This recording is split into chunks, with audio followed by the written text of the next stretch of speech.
Hey, how you guys doing? So now we're going to do a product opening. Yay! Got my hands on the Abhorrent Overlord deck. And they were running out of these like really fast when they were selling them. They're running out of out of like all the decks really fast. So I'm really glad I picked up this one, and I pulled it, and I got another one too. But yeah, let's open it up and see what we got. I already know what came in here, but I'm just gonna go over it because my camera sucks, so you can't really see it.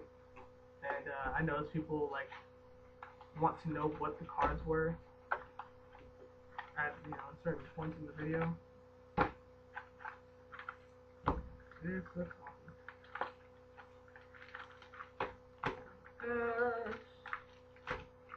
And the rest of the stuff I don't really care about. We know how to play the game. So yeah, this is awesome. Let's look at it. My hands actually.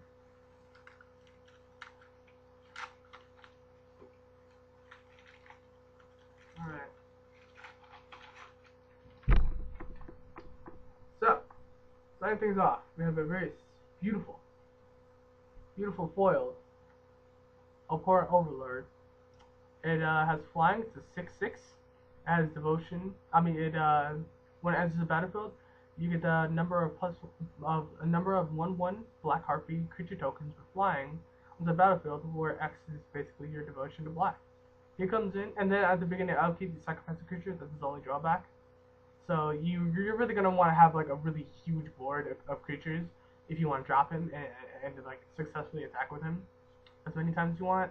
But yeah, he's not that bad, really. I like him a lot. And he's a demon. And Devotion of Black is just one of my favorite mechanics. So yeah, it's a really beautiful foil. So there's two Child and Knights, 2/1 lifelinks. And then we have Returned Phalanx. Yeah, wait. Phalanx? Yeah, I think that's it. Yeah, this is what they wanted you to go blue-black for this mostly, but I like black-red or black-white, really. But blue-black is definitely good. I like black too. And green-black. But anyway, yeah, this guy is defender. He's a 3/3. Um, for a colorless and a blue, he can attack as though he didn't have defender this turn. So he's a pretty decent blocker. I believe we have two of these blood tall harpy.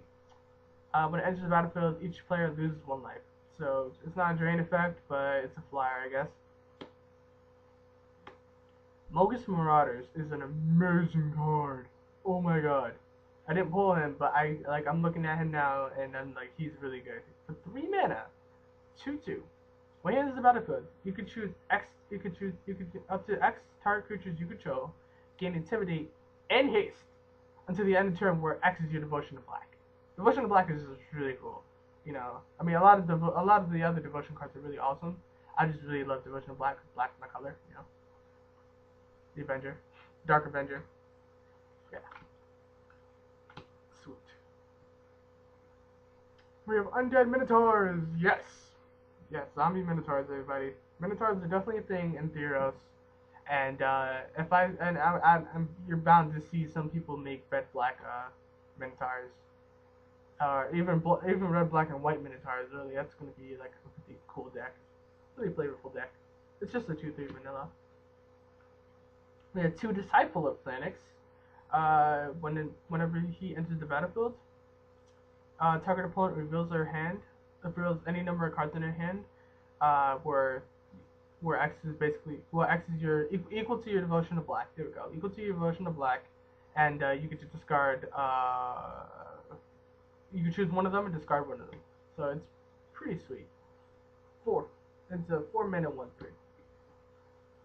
Two Insatiable Harpies. It's a 2/2 flying lifelink. Not that bad for 4 mana. And there we go. I got my playset. He is like quote unquote the new Thragtusk, as everyone keeps calling him. I don't think he's anything like Thragtusk. He's like, I don't know. He's not anything like Thragtusk to me. It's mostly because he drains. When he enters the battlefield, you target each opponent actually. Each opponent loses X life what acts as your devotion to black, and you gain life equal to this way, equal to life lost this way. So in multiplayer, he's insane. Even in 1v1, he's pretty good. So yeah, love it. So yeah, now we're looking at the blue side of things. We have a Horizon Scholar, Sphinx. I love Sphinxes. Um, when he enters the battlefield, you scry 2. To scry, you look at the top card of your library, and where if scry gives you an indicated number. If it says scry 1, you look at the top card of your library, and choose to put it on the top or the bottom. Scry 2, in this case, you look at the top 2, and you get to put any number of them back on the top or on the bottom. So I could pick 2, put 1 back, put 1 on the bottom, pick 2, put them back, put them back on the top, or put them both at the bottom. It helps you manipulate your draws. So that's what's really good. On that blue side of things, we have a Minotaur Abomination, and it's a 4/6. So despite it being a blue-black deck, like it says on the box, it's got, obviously you're gonna want more black for the devotion, but I thought it'd have more blue cards in it. Oh, they're in the back. Okay.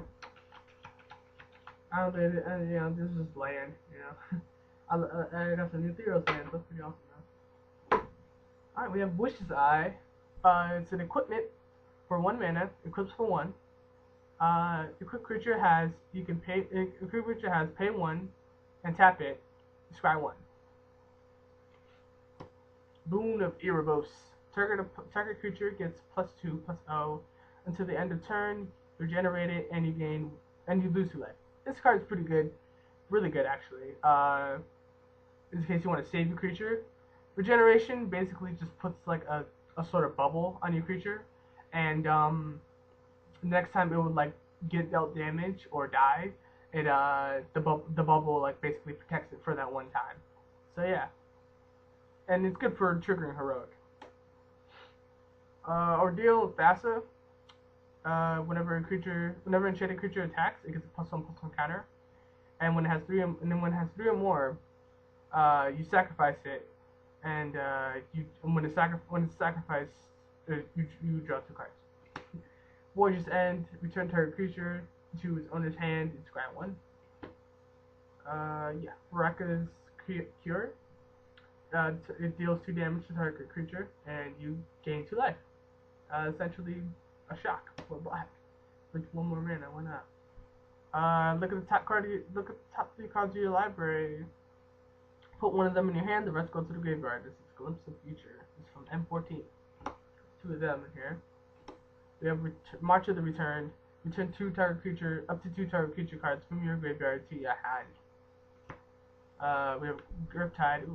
We have a Griptide, and it puts the creature on top of someone's library. Another card I'm really excited about is good old Whip of Erebos.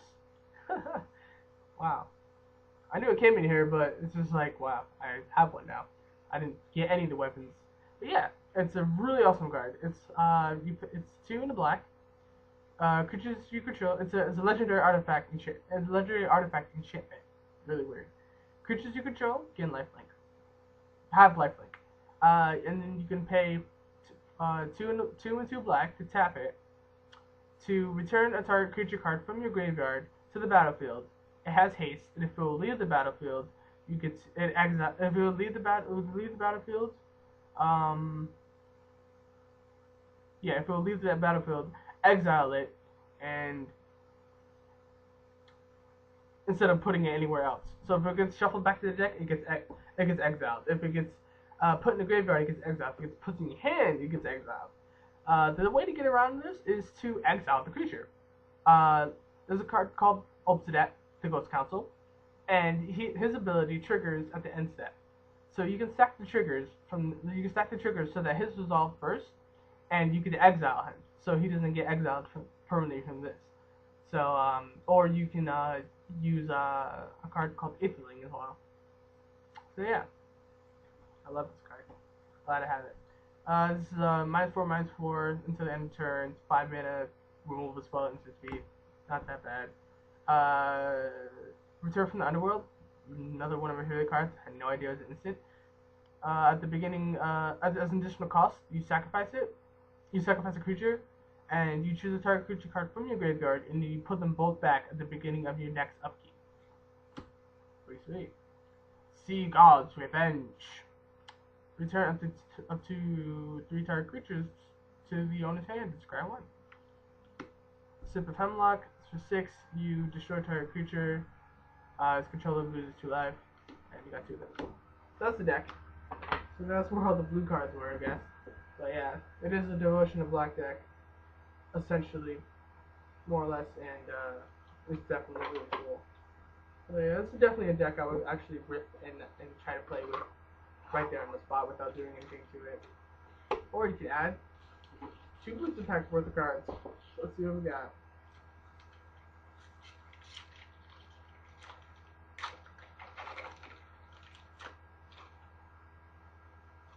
We have a Lash of the Whip, Messenger Speed. Enchanted creature gets Trample and Haste. So yeah, they do have Trample. They do have a Trample, sort of Rancor card. God's Willing.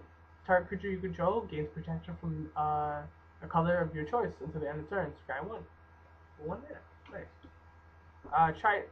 Wave Crasher. Wave Crash Triton as Heroic.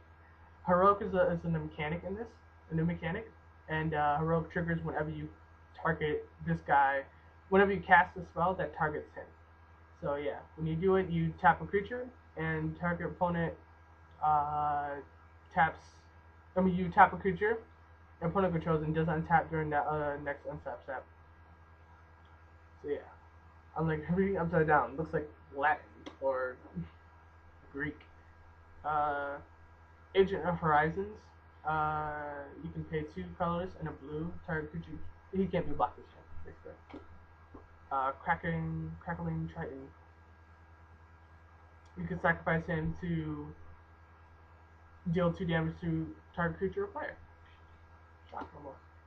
So 3 mana. Spark Jolt. Deal 1 damage to target creature or player. Sky 1. Last Breath. Exile target creature with power 2 less, and it's a control against 4 life. Not that bad, but 4 life is, I don't know. Not a lie if you're getting rid of a really good creature. This guy, Scorch Mark. When it enters the battlefield, you draw a card, and trading creature gets +1/+0. Ooh, Glare of Heresy. I like this card. Exile target white permanent. Basically, it says exile target Elspeth and exile target Heliod. This is another really nice card. Nemesis of Mortals. I was about to say Morales. It costs 1 less for each creature in your graveyard, and its monstrosity is 5 for, what is that, 9? 79? Yeah, 9. And that also costs less for each creature in your graveyard. So essentially, with 4 mana, you can have 10/10. Insatiable Harpy, Flying Lifelink, 2/2. And we have a Temple of Abandon as a rare. And a Witch's Eye, so foil.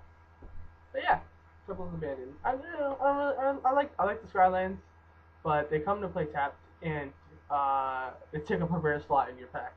So it's not really that amazing. Let's hope we got something good in here. Guardian of Meledus as a 0/6 defender. Uh, Battle Wise Valor, target creature gets +2/+0 until the end of the turn. Sky 1. Whatever this guy's name is.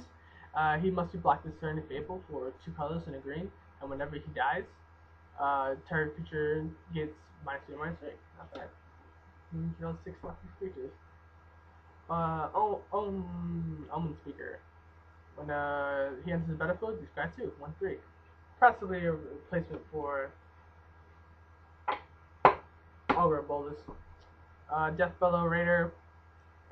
He has to attack each turn if able. You can regenerate him for 2 colors and a black. You have another Minotaur. It's 4 mana, 4/3. Sedge Scorpion, 1/1 Death Touch. Another boon of Erebos. Spear Point Read. It has Bestow for 6. Bestow is whenever you cast this, you can cast this for its Bestow cost. And when you do that, you enchant a creature with it. And it gets its abilities. This has first strike and it's a 2/2. when you bestow it onto a creature, it gets +2/+2 in first strike. The thing about bestow is, with enchantments, the rule is whenever you try to target a creature with an enchantment and the creature dies, the enchantment doesn't have a legal target, so it goes to the graveyard. But with the bestow, it just comes into play. You just paid a little bit more for it. You know, sometimes it's a good thing, sometimes it's a bad thing. And then another rule about enchantments is that uh, the creature whenever the creature would die, the enchantment would go with it. However, with bestow, creatures, yeah, they stay on the battlefield. And we have a Volpulse Goliath. It's a really huge fox, 6/5 trample for 6. All right. We have a Horizon Chimera. This has flash. Nice. So we go into my flash deck. The standard. Flying trample. Whenever you draw a card, you gain a life. Not bad. Ordeal of Furio. Whenever a enchanted creature attacks, it's +3 against a 3 counter against a counter. And whenever it has 3 or more, you sacrifice it, and when you sacrifice it, you gain 10 life.